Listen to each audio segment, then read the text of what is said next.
Praise the lord. మన ప్రభువును మన రక్షకుడైన యేసుక్రీస్తు యొక్క నామంలో ఈ సమయంలో ఈ వీడియోను వీక్షిస్తున్న మీకు ప్రభు పేరిట నా శుభాభివందనాలు తెలియచేస్తున్నాను. పరిస్థితులు అనేవి మనిషి జీవితంపై ఎంత ప్రభావితం చేస్తాయో వాటిని గురించి మనం తెలుసుకుందాం. పరిస్థితులు నీ హృదయంలో ఆందోళనను, కలవరాన్ని కలిగిస్తాయి. పడక మీద నిద్రపోదాము అనుకున్న నిద్ర పట్టదు. అనేక విధములైన ఆలోచనలు మెదడును నొప్పిని పుట్టిస్తాయి. ప్రార్థన చేయాలని నీవు అనుకున్నా చేయలేవు. దేవుని వాక్యం చదవలేవు. నీ పరిస్థితి నీ హృదయానికే తెలుసు. నీ హృదయ వేదన అలాంటిది. మనుషులకు అర్థం కాకపోవచ్చు. నిద్ర పట్టక ఏం చేయాలో రాత్రులు పడక మీద ఏడ్చిన పరిస్థితి నీది. పరిస్థితులు మనిషిని ఎంత ప్రభావితం చేస్తాయంటే విశ్వాసము నుండి, భక్తి జీవితం నుండి తొలగిపోయేటట్టు చేస్తాయి.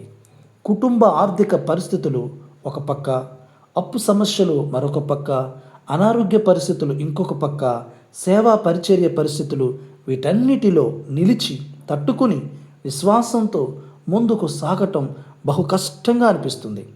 పరిస్థితుల గురించి ఆలోచించి మీ ప్రాణం బలహీనమవుతుంది. మీ గుండె బలహీనమవుతుంది. తలలోని నరములు నొప్పు కలుగు చేస్తాయి. నా మెదడు నా ఆలోచన వేడిమికి అధికమై పగిలిపోతుందేమో అన్నట్టు అనిపిస్తుంది. దేవుడు మౌనంగా ఉంటే నేనేం చేయగలను? దేవుడు ఉన్నాడా అనిపిస్తుంది. ఎదుర్కొంటున్న పరిస్థితుల ప్రభావాన్ని బట్టి ఎలా ముందుకు వెళ్ళాలో అర్థం కాక టెన్షన్ పడిపోవటం. దేవుడు నన్ను అనాథగా వదిలేశాడు అనిపిస్తుంది పరిస్థితులను బట్టి. నిజం చెప్పాలంటే నీ శ్రమలలో నీతో ఉన్నవాడు, నిన్ను విడువనివాడు ఆయనే.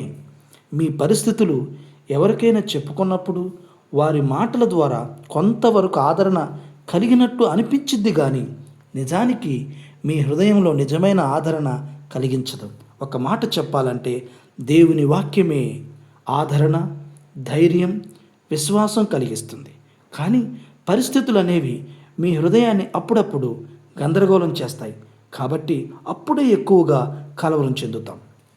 మనం మన సమస్యలను, పరిస్థితులను ఎవరికైనా చెప్పినా కూడా అయ్యో పాపం ఇలా అయిందా, అలా జరిగిందా అంటారు. కానీ నీ భారాన్ని వారి మీద వేసుకొని ఎవ్వరు తీర్చరు.